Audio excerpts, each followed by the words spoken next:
Hi, my name is Nico Walker, and this is my YouTube channel, Nico Talks Hockey. I created this channel because I've loved hockey, the NHL, and my favorite team, Chicago Blackhawks, for a very long time. And, I love talking about it. I love discussing and analyzing so many different aspects of the game and teams and our team, Chicago Blackhawks. But I wanted to talk about it, and I want to have my thoughts and opinions in one space. And so without further ado, this is my first video. It's the top 5 head coaches who I could see being the next head coach for the Chicago Blackhawks. So as we know, the current head coach, Anders Sorensen, interim, he hasn't been, I think he's proven that he hasn't been the guy so far. He's not going to be the guy. He took over for Luke Richardson, and Luke Richardson wasn't the guy either. Luke Richardson ran a very defense-oriented system, and our offense kind of really suffered under that system. And then Sorensen comes in. Kyle Davidson, who I respect immensely, took a bet on Sorensen, just on the interim basis, and Sorensen is I liken him to be like the opposite of Richardson. He's very offensive oriented system. We've scored a lot. Our goals per game are way up, but his defensive system has we've really suffered in that department, I feel like. And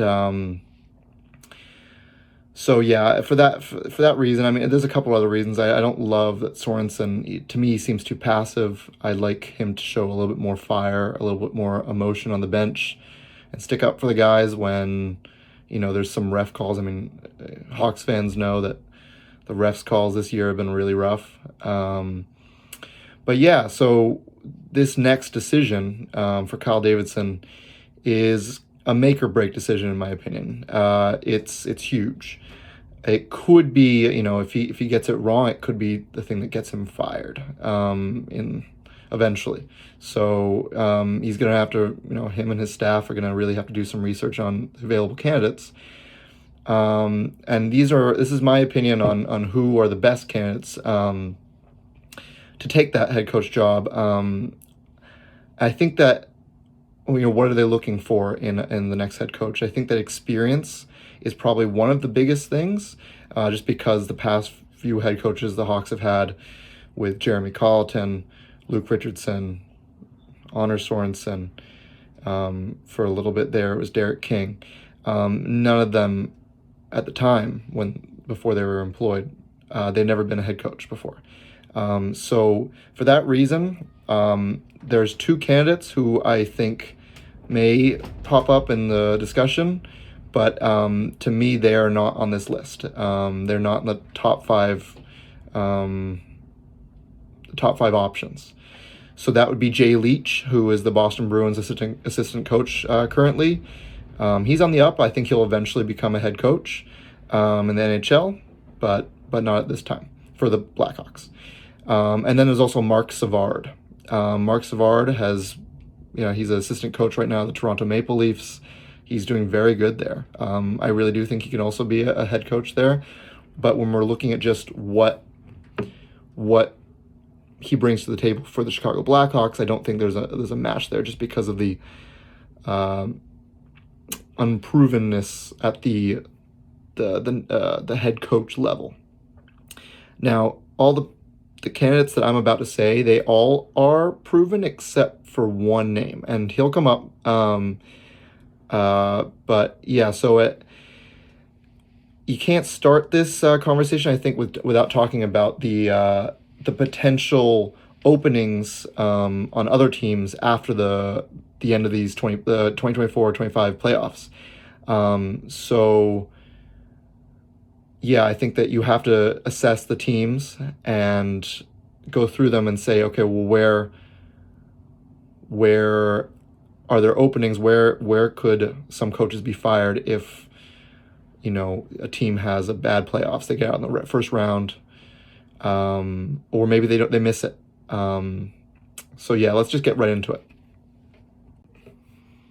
So I want to start with some honorable mentions before I get into the number 5 spot for top available head coaches. So honorable mentions are going to go to 2 coaches who are currently employed by other teams in the National Hockey League. But I think there could be, I think they could be fired very soon. And the first honorable mention goes to Andrew Brunette of the Nashville Predators. I like Andrew Brunette. I think he's a good head coach, but he's had a really bad year. The Nashville Predators have had a really bad year. They've really struggled after a year where they loaded up in the off season. Barry Trotz brought in a lot of pieces in free agency, and I think that Andrew Brunette might lose his job for it. Frankly speaking, I don't trust Barry Trotz as a GM all that very much. He's very green to the job, and I think it shows. And although if I was in Barry Trotz's position, I would not fire Andrew Brunette. I don't think it's his fault for this season. I think that he very well could be fired by the end of the season, sometime in the off season, and so he's my first honorable mention. I think Andrew Brunette he could bring a lot to the Hawks. I think that, we saw with him on the Florida Panthers, we saw that he was the head coach when they won the President's Trophy. So I think he can definitely have success at this level. So yeah, I think that if he were to become the next head coach of the Chicago Blackhawks, it wouldn't be something I'd be too upset about. And then the last honorable mention is going to go to a coach that I think could lose his job as soon as the end of the season if they miss the playoffs. If they miss the playoffs, I could see it. Not that I necessarily agree with it, but Peter Laviolette of the New York Rangers. So Peter Laviolette, very experienced coach. For Hawks fans, we know him all the way back since 2010, where he was the coach of the Philadelphia Flyers in the Stanley Cup Finals in 2010 against the Chicago Blackhawks. So our knowledge of him goes way back. And I would be happy to see someone as experienced and proven at this level as Laviolette. Something I think needs to be said about the idea of bringing an experienced coach is that they bring baggage with them.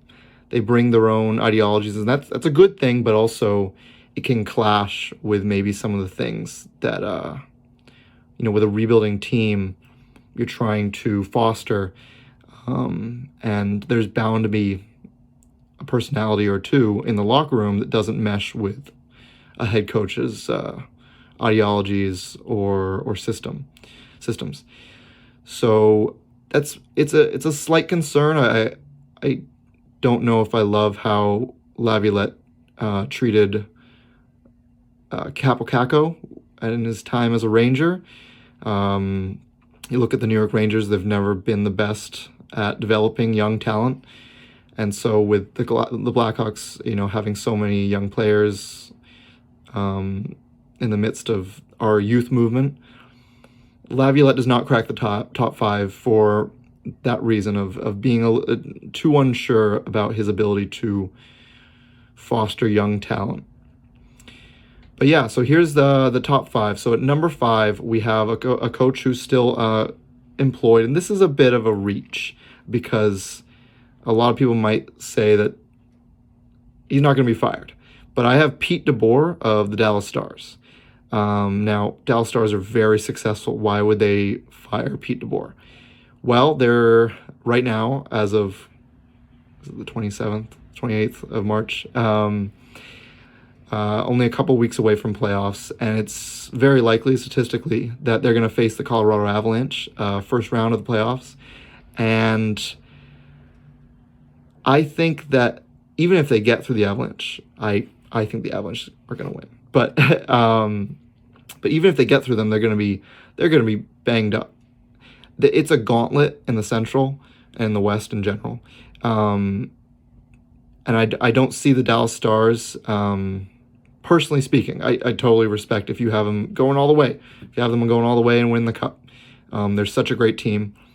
But if the Dallas Stars falter, like I think they will, I could see the general manager Jim Nill of the Dallas Stars seeing how good this team is, and them not having been to the finals yet. Well, they haven't been to the finals since 2020, or was it 2021? Anyway, it was against the Tampa Bay Lightning, but you'd hope that they have gotten a little farther than they have so far, or a little bit more success. And for this year, I feel like they loaded up with Mikko Rantanen, and if they falter in the first round, it could be enough for Pete DeBoer to get fired and for them to look at a different direction for the Dallas Stars. So Pete DeBoer, I'd be very happy if he came to the Chicago Blackhawks, and he's such a proven head coach. I think he runs great systems. I think he garners a lot of respect. Not only would the current players, I think, love to play for him, but I think he would attract players in the open market or through, maybe if we were to offer sheet anybody, maybe that would go into their decision of why they want to come to Chicago if Pete DeBoer was the head coach. My one concern about Pete DeBoer, I don't see him get very animated a lot. I'm not looking for a head coach to be extremely animated for us, but it's something that I'd like to be somewhat of a factor. I don't want it to be a non-factor. I want there to be some passion on the bench, and so I worry that Pete DeBoer can't bring that to the extent that I want it. But he's in the top 5 for a reason, and I'd be very happy with Pete DeBoer. Okay, so full transparency. The head coach candidate I would have at number 4, that I do have at number 4. He would be at the number 1 spot, if not for a little caveat. So at number 4 spot, I have John Cooper. John Cooper is the ideal head coach for the Chicago Blackhawks. And that's because he's the ideal head coach for every team in the National Hockey League. He is, in my opinion, the cream of the crop. He's the best that you can get. He's the best head coach in the league. I think his track record speaks for itself. 2-time Stanley Cup champion, just won the Four Nations face-off for Team Canada. And he's got all the attributes you'd want in a head coach. His systems are amazing. He knows how to communicate to players. He's able to balance working with veterans and rookies and young players. He shows just the right amount of passion and fire on the bench. He's not always yelling and rah rah rah, but he does when he needs to, and that goes such a long way with the locker room and with the players. Now, why isn't he at number 1? If he should be at number 1, but the reason I have him this low is because I don't know if he's available. I've heard conflicting reports from insiders saying that, well, his contract may be up. He hasn't been extended through next season or beyond, that this is his last season that he's currently under contract.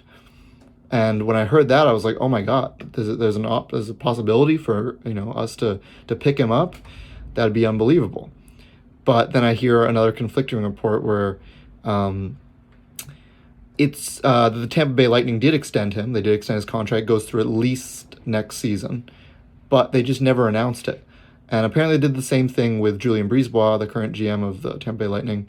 That, it's with the NHL. I don't really know how they do it in other leagues, but for whatever reason, they're not fully transparent with upper management contracts and that side of it. So I'm going to say that he's not on the market. I don't think he's on the market, but if for some reason I'm wrong and he is, then he's in the number one spot. He's my dream coach. He's amazing. So yeah, going into the top three. The top three are all very possible options. And at number 3, I have a guy who I feel really bad for, and that is Jay Woodcroft of the, well, he was on the Edmonton Oilers as early as the beginning of last season, but he lost his job after the Oilers got off to a horrible start. And I think a lot of fans understand that their horrible start was not his fault. It was not Jay Woodcroft's fault. I think he's a fantastic coach. He had success with the Oilers, and I think that when he arrived in Edmonton, I think there was a real switch that the Oilers were a good team, and then when he arrived, they transcended into a great team. They just never, and they still haven't. They have not got to the ultimate prize yet. Now, I think that Jay Woodcroft, I think he runs a great offensive system. From what I've heard, part of the reason the Oilers struggled at the beginning of the season, last season, was that Woodcroft, after their departure from the playoffs the season before, Woodcroft was trying to experiment and implement a new defensive system. And I believe he was trying to go, instead of man-to-man defensive scheme, he was trying to go to a zone coverage scheme. And in my opinion, that's the better system, just from my years of watching hockey and my knowledge on hockey. But I don't think it's just black and white. I think there's a lot of discussion that can be had there. But so I don't Jay Woodcroft, I don't want him, being fired for that. I don't want him to be discouraged from schemes that he believes in. And if we were to get Jay Woodcroft, if the Chicago Blackhawks were to get Jay Woodcroft, I'd be immensely happy. I think that he would be able to take this Hawks team to the next level. So at number 2, I have the only coach on this list who has not coached at the head at the National Hockey League level yet. And it's a very popular name out there for a good reason. It's David Carl of the U.S. Junior National Junior Team. David Carl's experience and resume speaks for itself. He's found success wherever he's gone, at every level he's played. He's coached at. He's now back-to-back gold medal winner for the U.S. junior team. He knows how to develop, and he knows how to coach young talent. That kind of screams a match made in heaven for the Chicago Blackhawks. He's the hottest goalie. He's the hottest coach on the market, not currently in the NHL. Some articles out there have him as the next generational head coach prospect, and I think that speaks volumes. The one problem and the one worry that I think some other fans may have is that, oh no, he's another coach who's not experienced at the NHL level.